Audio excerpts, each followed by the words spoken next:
This is my Triumph Tiger 900 GT Pro. I've just completed installation of the GVTN 6415 engine crash bars. There's a link to the video for the installation of the crash bars in the description. For this video, I will install axle sliders for the front and the rear wheels. I will also install a long frame slider to protect the exhaust pipe. So join me in this video as I do this step by step. This is the packet of front and rear wheel axle sliders. I will not be describing this particular set of axle sliders at the moment because I discovered later on in trying to fit it to the wheels that the supplier had sent me the wrong model intended for another model of motorcycle. Later on in the video, I will be installing the correct axle sliders which I received later from the supplier. Then for the frame sliders, that's the long frame slider. The frame slider is 140mm long and it separates into two parts. Each frame slider is secured by 100mm long bolt. To remove this bolt which fixes this exhaust silencer to the subframe, I will need a 12mm socket and a 12mm ring spanner.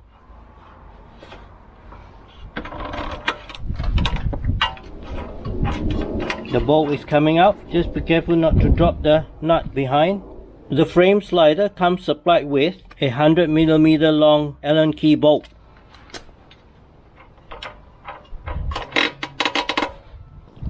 Unscrew the two parts. The frame slider kit was only supplied with a bolt. There was no spring washers or flat washers. I'm gonna install it with stainless steel spring and flat washers. So put that through the bolt. Slide that in. Use my thigh to support the exhaust. I will not use the nut supplied with the frame slider. I will also not use this flat washer. The reason is it has the ridge and that will not work with the flat surface on the frame slider. I will retain the flange nut. Slide that in. I need a 6mm Allen key to fit into this Allen key head. The flange nut, I need to just finger hold it into position as I tighten this. Put the 12mm ring spanner there and tighten.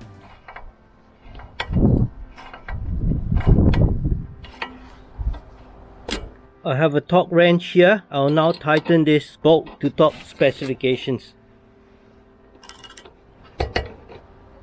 That's tightened to top specification. I can now attach this outer stub. It's a screw-in thread. And I think I just need to hand tighten this. There. And if you look at the outer edge of the frame slider, it extends past the exhaust pipe. As you can see, it was very easy to install this right hand side frame slider at the exhaust silencer mounting position. Join me in this video as I install this Evotech Performance front and rear wheel axle sliders. I just want to give the motorcycle as much protection as possible in case I drop it. Let me unpack this and see what's inside. There's two round threaded bars. The longer one is for the rear wheel, short one for the front wheel. There are 4 plastic sliders that go to the end of the bars made by Evotech Performance. There are 4 aluminum spacers. I have separated them into 2 packets so that this packet is for the front wheel and this packet is for the rear wheel. The product does not come with any instruction document, so I created this document and had the supplier fill in the blanks to say which part goes to which side of which wheel. Since I'm doing the front wheel first, I'll pick this package.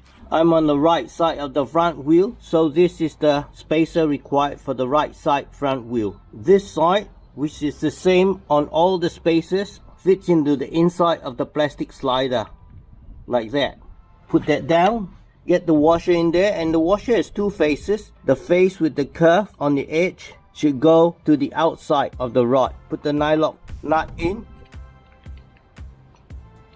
Then I can put the slider with the spacer in and it will go in like that, and that goes in here.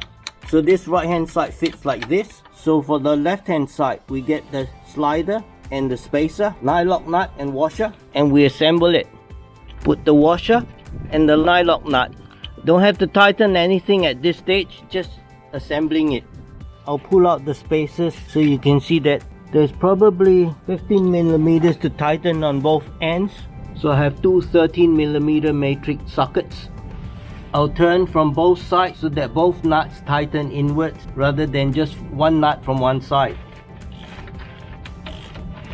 I will pause to see how much thread there is on each side. The thread on the left hand side has protruded out probably 8 millimeters, and the thread on the right hand side is only barely extending out from the surface of the nut, so I have to try and get the nut on the right hand side further in. I'll keep the left ratchet fixed whilst I turn the right. I hope that makes a difference. Yes, doing this gets the right side in more. Just see how much movement there is. What I will do now is tighten one side at a time.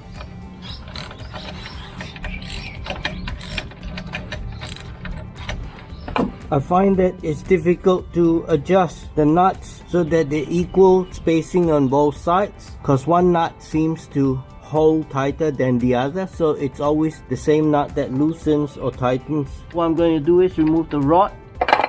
Removing the rod will make it easier for me to adjust the nut spacing on one side to the position I want.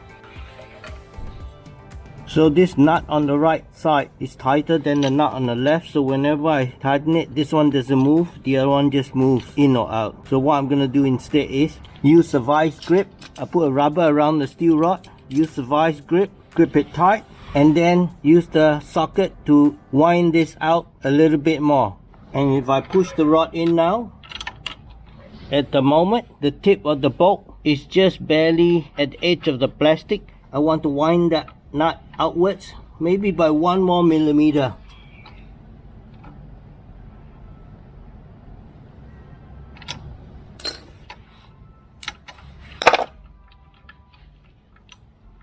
Now push the rod back in and see how much it clears the outer edge. Yep, it clears the outer edge of the plastic slider by probably 1 to 2 millimeters. Now I'll put the spacer and plastic trim on the left hand side and see how much the rod extends out. It's not touching the black plastic trim, so this is optimum setting. I'll pull the steel rod out. There's a little bit of rust on the thread. What I'm going to do is spray a bit of WD-40 lubricant oil on the cloth, and then I'm going to wipe the rod. Because once I lock this rod in there, I do not want it to rust. Make sure there's no loose oil, that the oil is only a thin layer, because you do not want oil splashing to the wheels or the disc brake rotors. Now to refit the spacer, the plastic trim, the steel washer, and the nylock nut. I can start tightening. I have a torque wrench here. I've set it to 18 Newton meters. I'll now tighten it to torque of 18 Newton meters.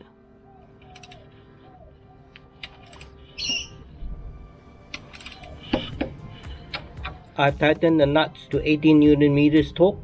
This is the right hand side axle. As you can see, the rod is extended out a little bit, maybe 4 to 5 millimeters. Because there are two loose nuts, it's next to impossible to tighten them so that the axle is equal space on both sides. This is the left hand side. As you can see, the axle is inwards a little bit, maybe 4 to 5 millimeters. I will have to accept it because there's no way I can tighten the nut so that the rod is equal space. But it is not extending too much, so I will have to accept it. So this is the front axle slider done. I will now proceed to the rear axle slider. Again, I'll oil the rod before I slide it in. Put the nut in at one end. Clamp it with the vice grip. Get the socket to tighten it in.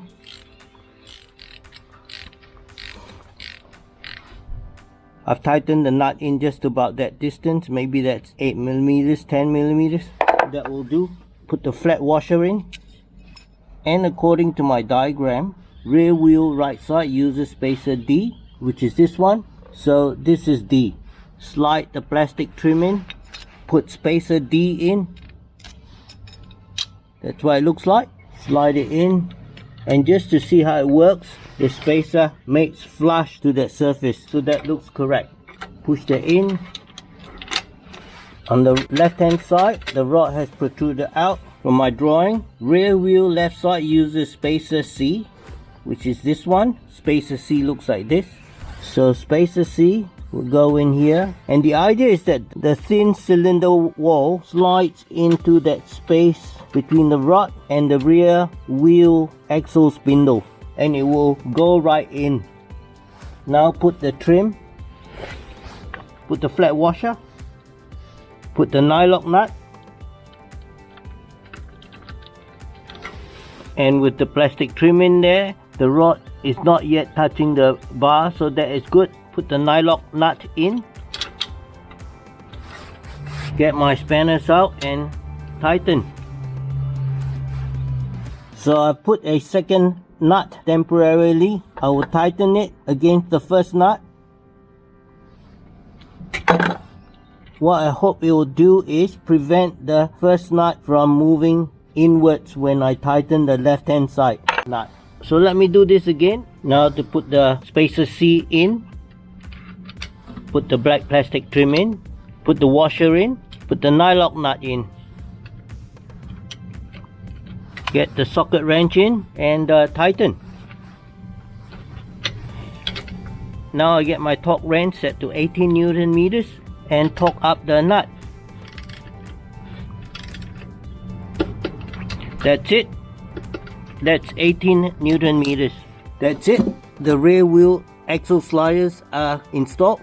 That's the left hand side, and it's torqued to 18 Newton meters. The threaded bar on the left hand side does extend out maybe 4 millimeters, and the threaded bar on the rear right hand side is inset maybe about 3-4 millimeters, but that's okay, that's not critical. So to summarize, this is the front left axle slider, and it does still have a little bit of movement. It's fine that these sliders can move, that's good. And this is the front right hand side axle slider. It too can move, but that's fine. I just had to be careful to make sure that this spacer was reasonably centered to the axle.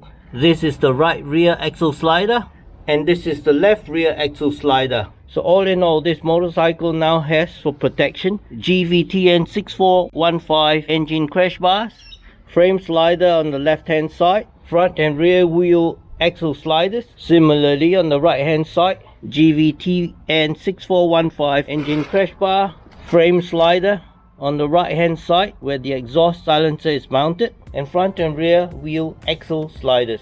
I also installed Buckbusters handguard protection. It is a lot more robust than the factory handguard because it includes a very solid piece of aluminium bar. And I've read comments from several adventure riders on the Tiger, and they said that with the lower engine crash bar and a handguard, when your motorbike falls, the handguard actually helps keep the fuel tank from hitting the ground. So that's a good combination. I feel much better about the motorcycle with the engine crash bars, the frame sliders, the Buckbuster handguard protection, and the front and rear wheel axle sliders. I hope you found this video interesting and helpful. If you have any questions or ideas, put them in the comments. Do hit the like button and subscribe to my channel for more and help the channel grow. Thank you so much.